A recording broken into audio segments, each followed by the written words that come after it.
the time frame for making a decision on injured players like Jermichael Finley? It seems like the guys who've had these serious injuries in the past, you've waited longer to make the ultimate decision, but free agency pushes it up.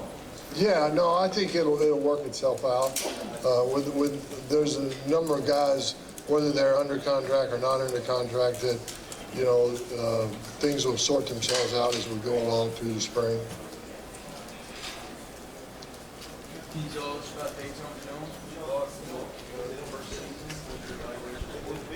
I'm sorry?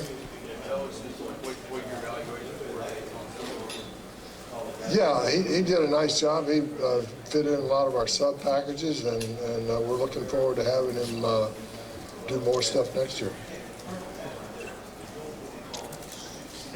Franchise tag a possibility for Shields? The question was, is the franchise tag possible for Shields?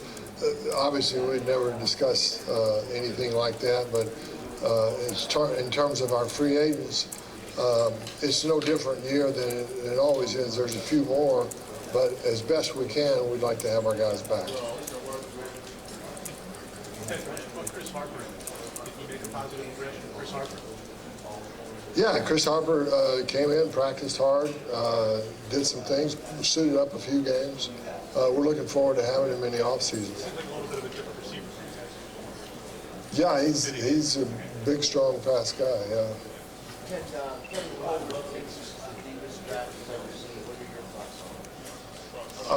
It's hard for me to rate drafts because you get so focused on the now, and it's hard for me to look back and say, yeah, this was that.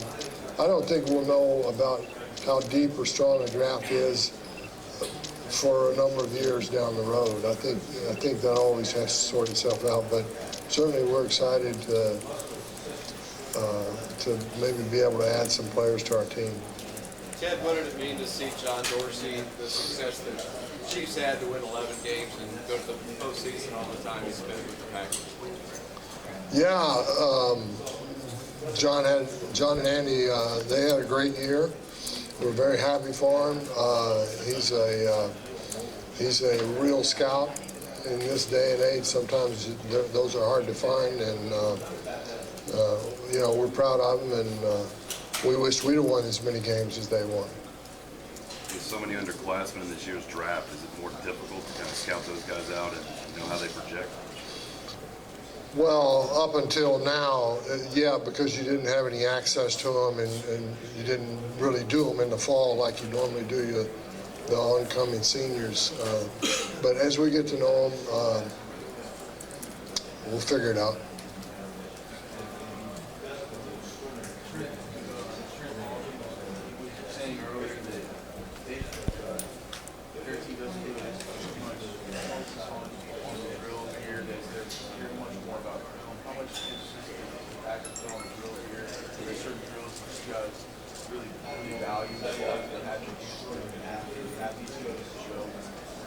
Well, the drills here and the drills at pro days across the country are part of the evaluation process. But I agree with Trent in the way they play the game and the body of work they've done already is probably more important.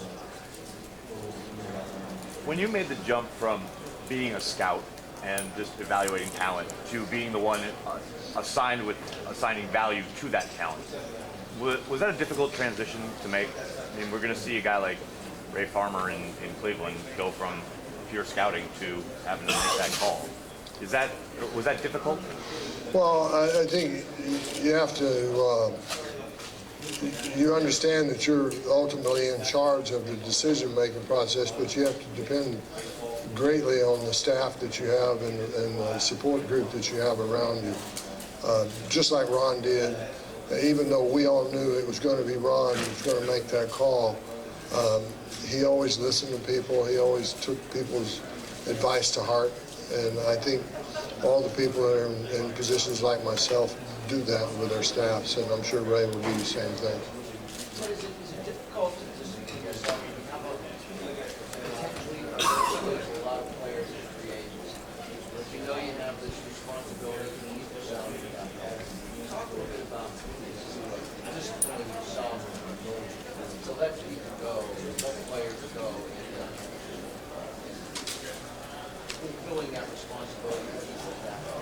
Right.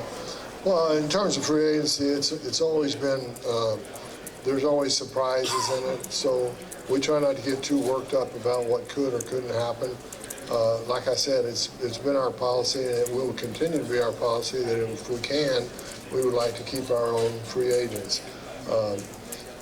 So I just think we take it day by day and let it sort itself out. Every year it's a little different.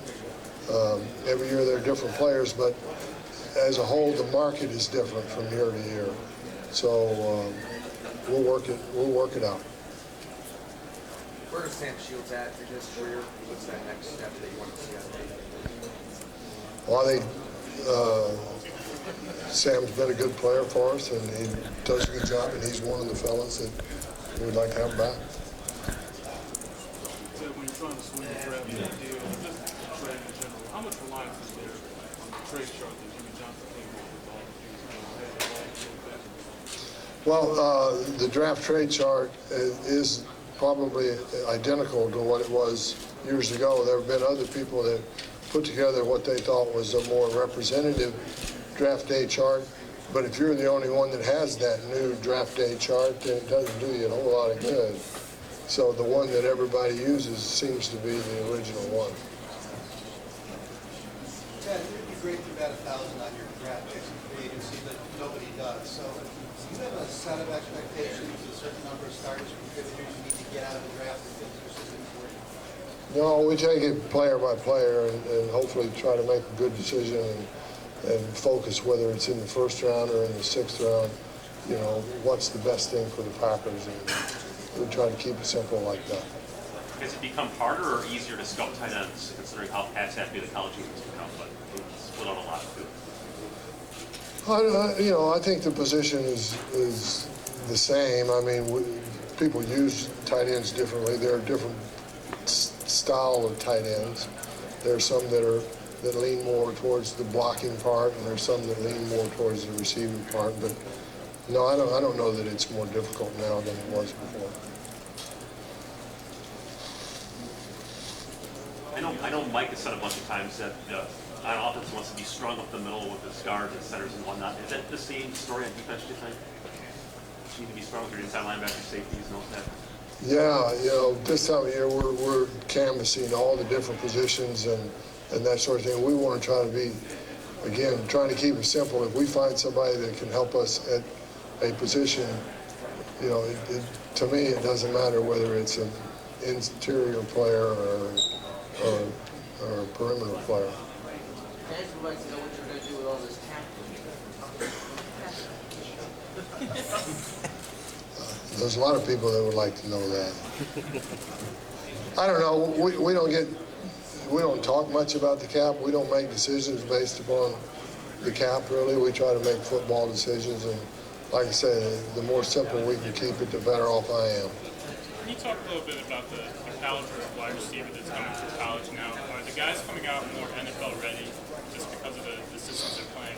Well, the college game and the high school game, quite frankly, has opened up so much over the course of the last 15, 20 years in terms of the brand of offense they are used to playing. You know, I think it's a natural progression that you're going to have this group, you know, a group of receivers like we have in this particular draft. In what ways is the Combine Week most valuable to you? Say again? In what ways is the Combine Week most valuable to you and what you're doing? Probably, quite frankly, I think the ability to get medical examinations and find out all the medical information we can from on each of the players. I mean, it's quite a task that they undertake here at the Combine. I think they do a good job of it. It's nice to be able to talk to the guys, and it's nice to be able to see them work out.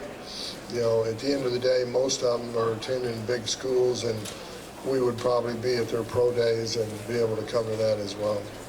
Is there such thing as a injury-prone player, and are there things you can look at in these medical evaluations to determine that? There's no exact science, no. We've, over the course of the last 20 years, I've been involved in drafts every year, and sometimes you take a player that's never even been in the training room at their university, and once they get to the NFL, they have trouble staying healthy, and vice versa. You have people that have had remarkably bad luck or bad injuries in college or in high school, and they wind up playing clean and free the rest of their pro career. There's no exact science. You certainly try to look at that and try to find out. And that's the reason medical examinations are so important, but there's no exact correlation to it. What's your biggest need to fill heading into this draft? I can't say. Actually, I think that's my standard answer for years and years, but